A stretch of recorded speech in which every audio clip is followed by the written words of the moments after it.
Kapag ikaw ang nagbigay kabuluhan sa aking buhay, sa tulad ko, Panginoon, dakila kang tunay, inari mo ang sala ko, hirap at tusay, tiniis mo hanggang kamatayan, pinaglaban mo ako.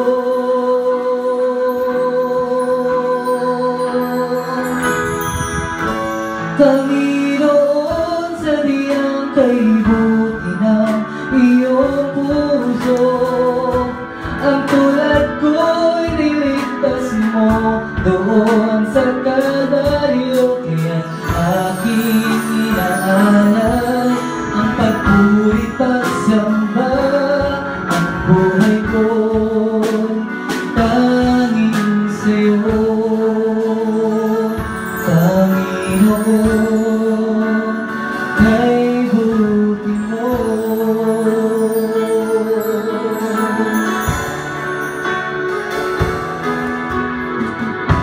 Laging nasa puso ko mga dakilang gawa mo, nagbigay daan upang ika'y papinturan, nilingap mo tulad ko, Panginoon, kay buti mo. Ikaw ang dahilan kaya ako'y narito.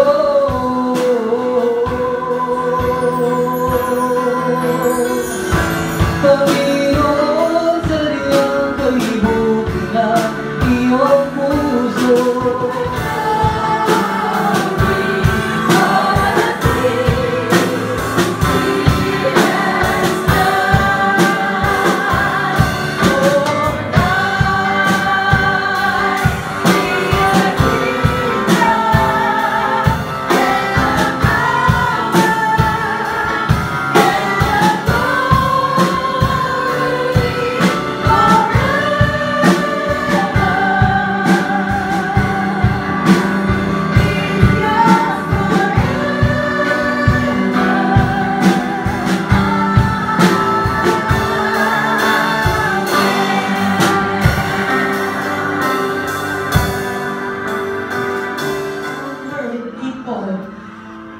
May pakikita na extension of your hands for their lives, so God, in the name of Jesus. Pinangalan niya na makasama ang kanyang asawa, makakuha niya, Panginoon, upang sa buong aya mo na walang hanggan, walang sukat pagkalagyan sa lahat ng aspeto ng kanilang mga buhay. Salamat po maging sa aming mga kapatid dito na galing sa Roma, Lord, na ginagamit po nila ang kanilang mga buhay. Ingatan po ang kanilang pag-uwi. Saarin po nila sa kanilang pag-uwi, Panginoon.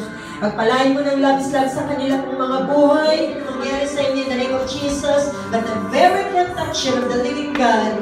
Ang kaluwalhati at walang hanggang pasasalamat sa pangalan ni Jesus. Amen. Sino po may mga birthday celebrant na August dito? Meron ba? Happy birthday. Happy birthday.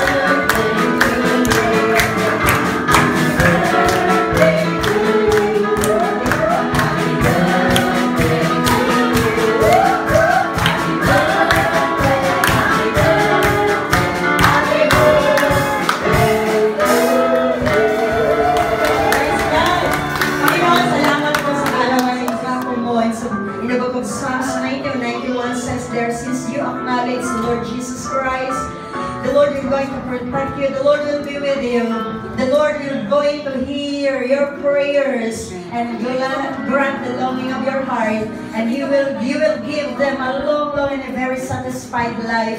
Kaya salamat po ng maraming Panginoon sa lahat ng nagdiriwang ng mga kapatid din po namin na wala ngayong araw na ito, Panginoon. We pray na marami pa po kaarawan ang dumating po sa kanila. We pray na magamit mo pa ang kanilang mga buhay until your second coming, Father God.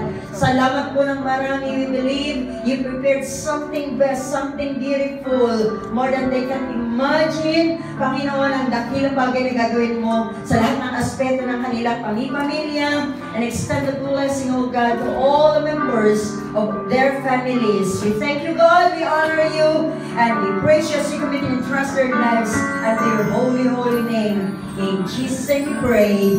Amen. Amen.